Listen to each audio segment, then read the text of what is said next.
उस आहार में पाप है और पापयुक्त भोजन खाने के कारण हमारी मति बुद्धि में परिवर्तन आता चला गया है। अब बात चर्चा करें तो बहुत लंबी है और 8 बजे से पहले पहले हम लोगों को इस स्थान को खाली रिक्त कर देना है। इसलिए अति संक्षिप्त में थोड़ा स्पीड से बात को कहूंगी, आप थोड़ा सा ध्यान देकर के सुनिएगा। पाप कमाने के लिए हमें कहीं जाना नहीं पड़ता है, कत्तल खानों में या अन्य जगह पर पशु प्राणियों को काटने के लिए। पाप आज जिस तरह का जीवन हम जी रहे हैं उससे आता है। पहला पाप आता है मार्केट से, खारी टोस्ट, पाव, ब्रेड, बिस्किट, चॉकलेट, नमकीन, कुरकुरे सबके घरों में खाए जाते हो। इसकी सिकाई गाय माता जी सुअर और घोड़े की चर्बी में होती है। अब बताओ, गाय माता या पशु की चर्बी में सेक करके पका करके खाया हुआ भोजन पाप का हुआ कि नहीं हुआ? ऐसी बहुत सारी चीजें मार्केट से आती है। साबूदाना खाओगे, हजारों जंतु मरने के बाद वो साबूदाना बनता है। स्टेल पर बर्फ लगे हुए मिठाइयाँ खाओगे, उसमें भी गाय माता के आंत में उस चांदी के टुकड़ों करके कूटा जाता है, तो उसमें भी मांस के टुकड़े खून आएगा, तो वो भी पाप का हुआ। दूसरा पारोजन का में पाप आता है खेती से। पहले खेती होती थी बैलों से, आजकल खेतों से बैलों से खेती करना बंद कर दिया है।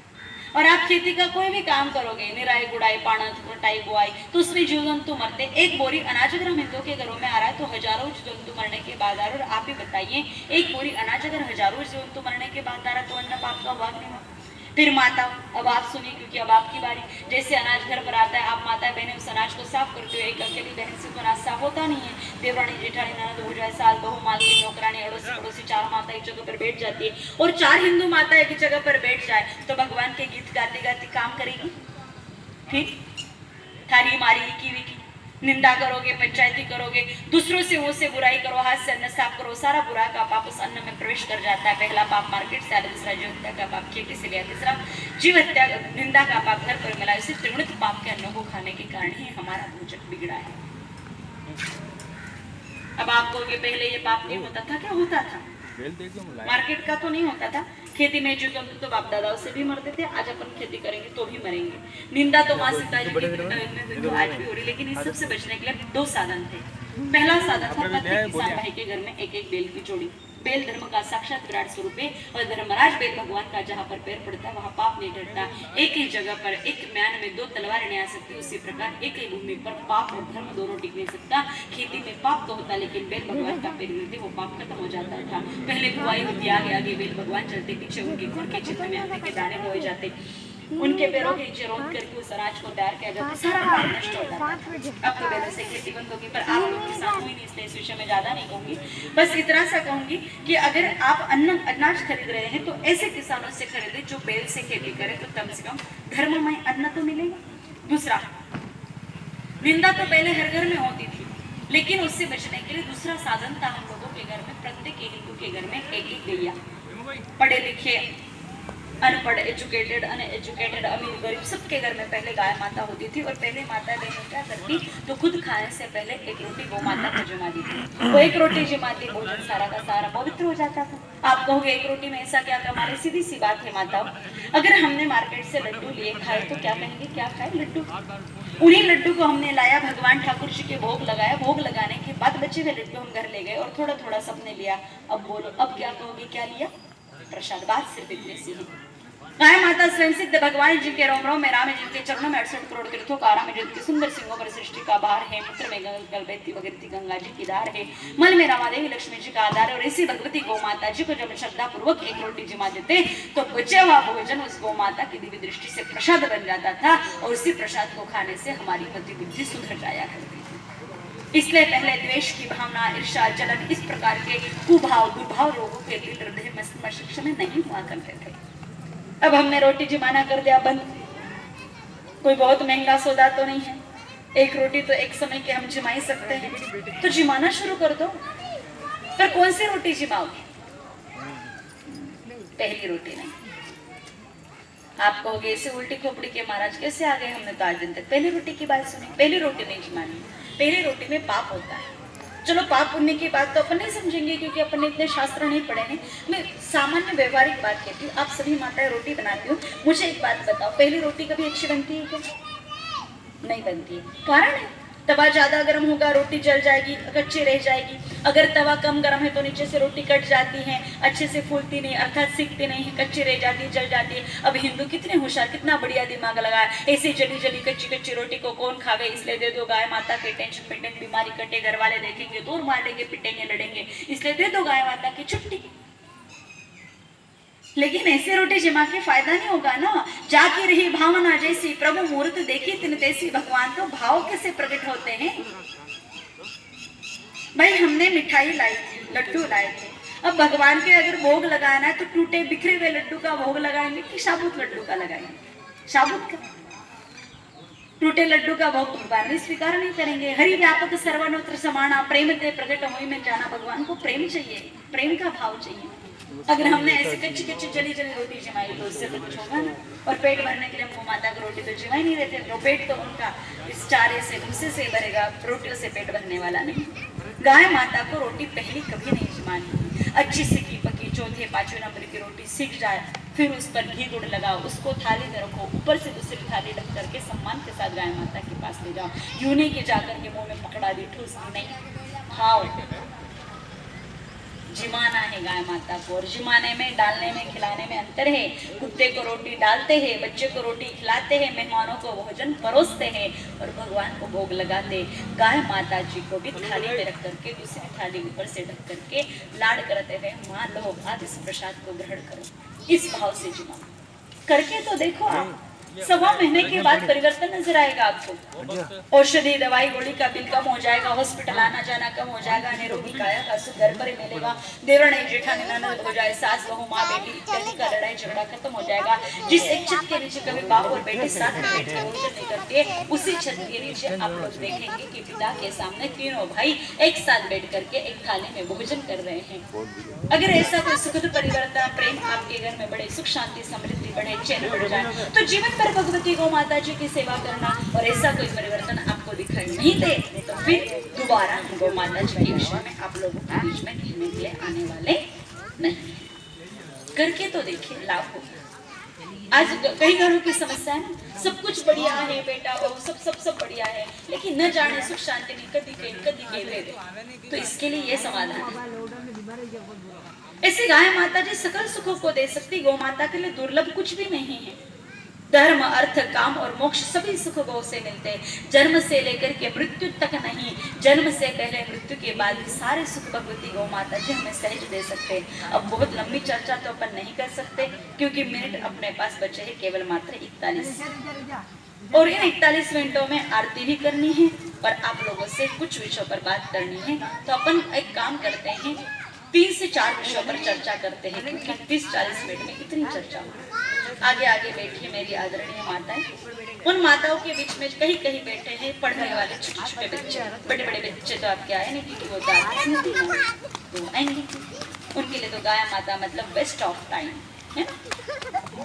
तो आपके वो लाडले सुपुत्रिया तो आएगी नहीं, तो भी उनके जीवन में गौ माता जी का क्या महत्व है, इस पर एक चर्चा करेंगे। एक माताओं से जुड़े हुए, एक बच्चों से जुड़े हुए, और एक मेरे आदरणीय भाई लोग जो बैठे, जिन्होंने बड़ी मेहनत करके इस कार्यक्रम को सेट करने का प्रयत्न किया है, उनके विषय में एक बात।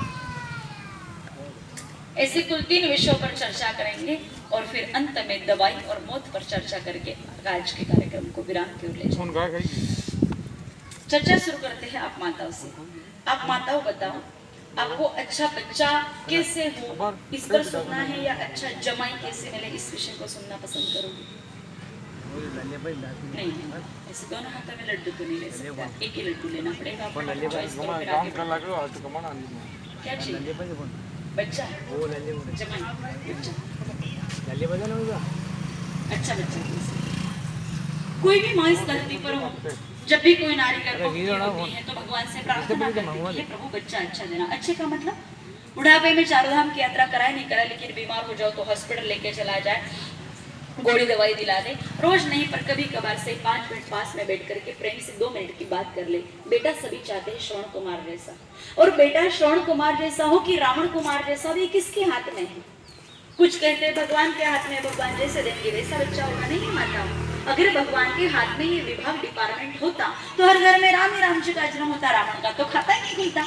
लेकिन ये बात भगवान के हाथ में नहीं है। फिर आप कहोगे पिता के हाथ में नहीं है। कुछ लोग कहते हैं मामा की कुल पर गया है, कुछ कहते हैं दादा की कुल पर गया है। तो आपको बता दें कि बच्चे पर न तो दादा का असर पड़ता है, न नाना का, न मामा का, न पिता का। बच्चे पर असर पड़ता है सिर्फ और सिर्फ उसकी माता का। अगर पिता का प्रभाव पड़ता या दादा का नाना का असर पड़ता तो बताओ। दक्ष प्रजापति की 2 बेटियां दिति और अदिति, एक ही पत्नी कश्यप ऋषि से ब्याई। दोनों अदिति और अदिति के पिता भी एक थे, पति भी एक थे, लेकिन अदिति के सारे पुत्र देवता ही देवता हुए जबकि दिति के सारे पुत्र राक्षस हुए। ऐसा क्यों? ये माँ की वृत्ति पर है। इसलिए तो हिरण्यकश्यप जैसे पापी के घर पर भक्त प्रहलाद जन्मते, क्योंकि माँ कयाधु भक्ति करने वाली नारी थी। और केसरवारी से जैसे ज्ञानी के घर पर दुष्ट रावण जन्मता, क्योंकि पत्नी केतनी राक्षसी थी, इसलिए राक्षस पुत्र हुआ। अगर आज भी घोर कलिकाल में माँ ठान ले तो कौशल्या बनकर के भगवान राम जी को विचार कर ले तो दुष्ट केतनी बनकर के रावण को जन्म दे सकती हैं। इसलिए तो माताओं संतान बिगड़ने पर गाली माताओं को दी जाती है। पुत्रवती जगते सुबचोई जासुपद राम असहोई नतरुबांच बलिबा दिव्यानी राम विमुख सतते हित जानी। रामचरितमानस में सुमित्रा मैया कह रहे हैं कि अगर नारियां बच्चों को जन्म दे रही तो भगवान राम के पदचिन्हों पर चलने वाली होनी चाहिए, नहीं तो जानवरों के जैसे बहने के बजाय उस नारी को पांच ले जाना चाहिए। मेवाड़ की धरती पर तो कहते हैं माई जड़े जो एड़ो जंजे या दाता या शूर नी तोरी चे पांच मती गवाचे नूर। और अब कहते हैं माई जड़े जो एड़ो जंजे जेड़ो राणा प्रताप अकबर सूतो ओज के जान सिराने साफ। मेवाड़ की महारानी ने एक ऐसे प्रतापी पुत्र को जन्म दिया जिसने हिंदुस्तान की तकदीर और तस्वीर को बदल करके रख दिया। अतिशय युक्ति तो नहीं कहूंगी, लेकिन अगर महाराणा प्रताप नहीं हुए होते तो आज हम इस संख्या में हिंदुस्तान की धरती पर हिंदू बनकर नहीं जीते। माँ के हाथ में है कि बच्चा कैसा हो। अगर अच्छा संस्कारी गुणवान बच्चा चाहते हो तो 3 नियम आप माताओं को बता रही हूँ। हालांकि आप 3 नियमों को सुनोगे तो हंसोगे, लेकिन उसकी गहराई को आप समझने की कोशिश करोगे तो आपको विषय समझ में आएगा।